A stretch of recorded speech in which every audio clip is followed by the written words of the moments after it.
And we begin this morning with Texas trying to redraw congressional districts to get more Republicans in the House ahead of the midterm elections. Right now, they have a slim majority. Democrats in blue states are also now threatening to redraw districts to make it more difficult for Republicans to win. New York's 11th congressional district is considered a swing district. It covers Staten Island and southern Brooklyn. And if Democrats in Albany decide to redraw districts, they could include more Democratic strongholds of Brooklyn and make it harder for Republicans to win. Nicole Malliotakis is a Republican who is now in her third term representing the 11th district, and she joins us now here again on Upclose. Welcome back to Upclose, Congresswoman. Great to have you here. Thank you for having me.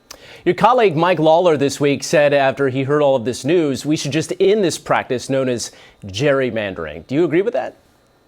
I absolutely agree with it. I think political gerrymandering is corrupt. It is taking away the voice of the people. We should have competitive districts all across the country. And unfortunately, whether it's Republicans or Democrats doing it, it is just simply wrong. Here in New York, I've personally been the victim of political gerrymandering. In 2022, the Democrats and the governor tried to create a snake-like district for Congressman Jerry Nadler from the Upper West Side of Manhattan all the way to southern Brooklyn in an attempt to hurt me and to eliminate my voice, which is the only Republican voice that our city has in Washington. We sued. The entire state map was thrown out. It was independently drawn. But then the Democrats returned in 2024, attempting to change the configuration of the court, replacing the chief judge with somebody who ruled against us in that gerrymandering case.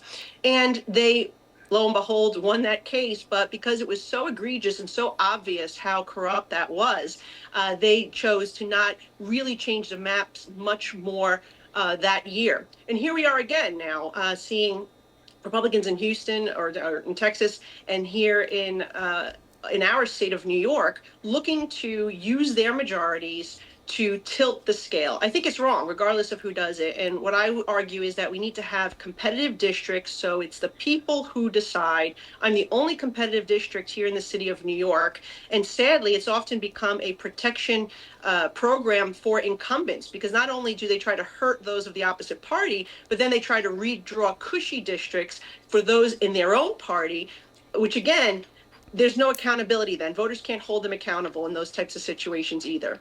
It seems like no matter what happens with the Democrats' effort here in New York, it likely will not happen overnight, certainly likely will not happen next year as well for the midterms, but perhaps could impact the 2028 race. But I want to move to the more immediate race, which is the mayoral race here in New York. And there was a New York Times article that was just reported this week, and it said that President Trump is now weighing whether or not to really flex his influence in this mayoral race because of concerns of this new frontrunner for the Democrats, Zohran Mamdani. Have you had a conversation with President Trump about what to do with Mamdani's soar to this influence and soar to this popularity here in New York in the mayoral race? I have not spoken with the president yet about the mayor's race. I intend to over the next couple of weeks. I think it is critically important for New Yorkers to recognize they have other candidates to choose from here, and Mamdani is the worst possible choice for many reasons. And people care about public safety, and he's somebody who has supported defunding the police. He's somebody who believes we shouldn't have jails in our society. He's gone so far as to say that the NYPD is a threat to public safety. He won't cooperate with federal immigration authorities to deport criminals and the foreign gang members who have been wreaking havoc in our city. These are dangerous stances. But in addition to that, from an economic stance, he will increase property taxes. He actually wants to abolish private property ownership. And he has gone so far to also say other things that Karl Marx in the Communist Playbook have said, which is, seizing the means of production, for example, taking over supermarkets and having them government run. My mom fled communism. So many New Yorkers fled socialism and communism. They don't want to see those types of policies here in New York. And we have to work together, common sense Democrats, independents, and Republicans, to ensure he's not elected.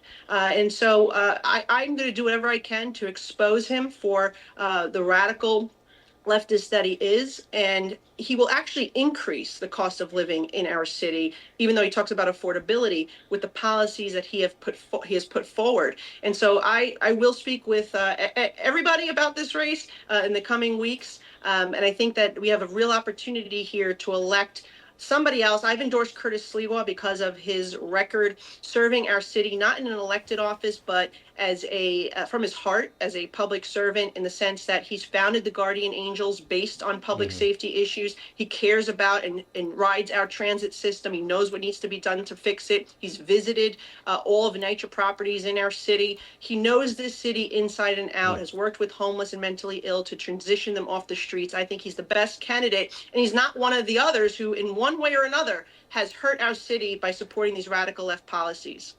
And the others you mentioned, Mayor Adams, and then you have former Governor Cuomo. I'm curious, though, your take, because you mentioned you're going to talk to President Trump about the mayoral race here in New York in the coming days or weeks.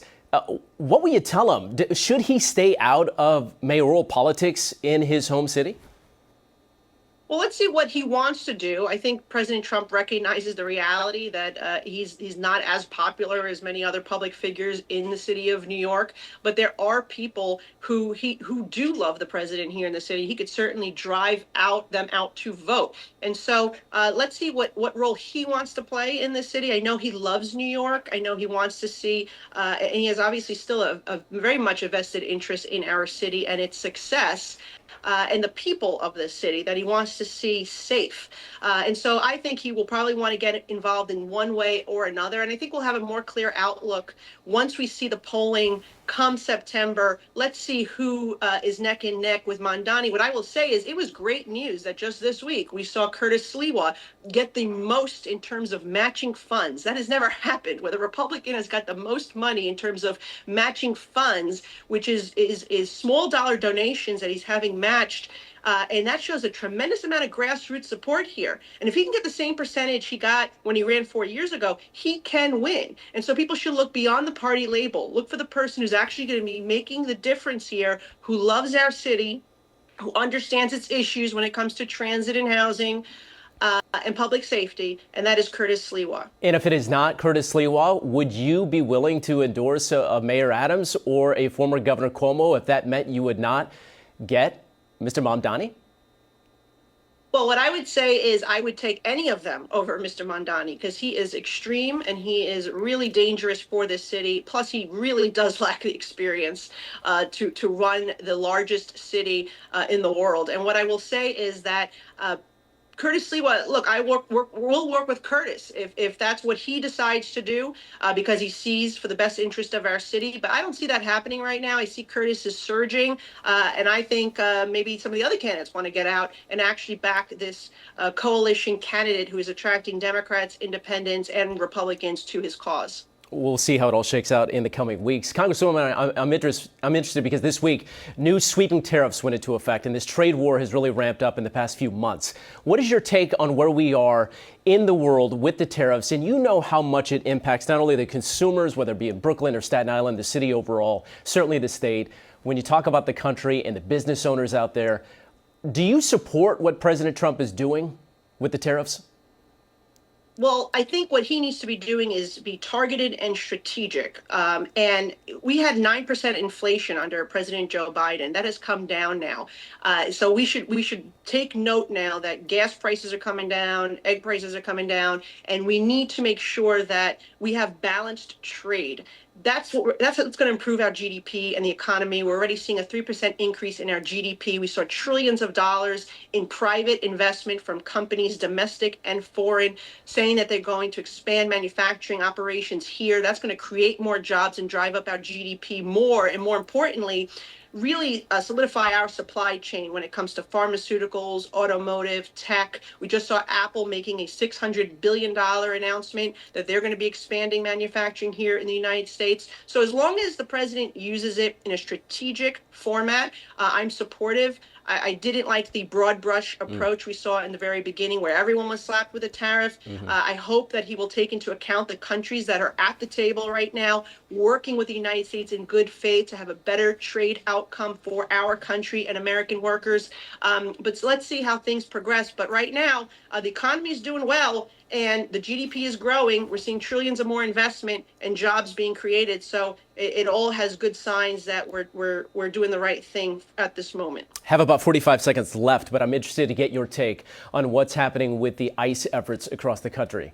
We're going to talk to your colleague, the Democratic side, Congressman Espaillat. And he, along with others, have visited these ICE either detention centers or holding centers trying to get tours, calling for more transparency. Do you believe there is enough transparency for what ICE is doing right now? I agree we need to have transparency. I also agree that if a member of Congress wants to visit a facility, they should make an appointment, not just show up. We were never allowed to enter migrant shelters as they were popping up across our city either. In fact, they even wouldn't let NYPD agents into an ICE facility at Floyd Bennett Field with a warrant for an arrest for somebody at that facility. That's how outrageous it was under Joe Biden. What I would say is, I want to make sure that we're going after criminals, the foreign gang members, the people who are wreaking havoc, selling drugs, trafficking drugs, exploiting humans. That's who we need to be going after. I don't want to see ICE focusing its efforts on people who have been here for decades and are working hard and doing the right thing. We want to help those individuals become legal and work their way, pay taxes, and be part of the fabric of our society. We need to figure out a way to do that. But what we need to do first and foremost is get control of the illegal immigration. The president already has stopped the flow of illegal immigration over our border. We're deporting the people who are here illegally and committing crimes. And then we can talk about immigration reform and how we help, whether it's DACA recipients or people who have been here for decades, working hard and with no criminal history. Congresswoman Nicole Malliotakis, we appreciate your time and we appreciate your appearance again here on Up Close. Thanks so much.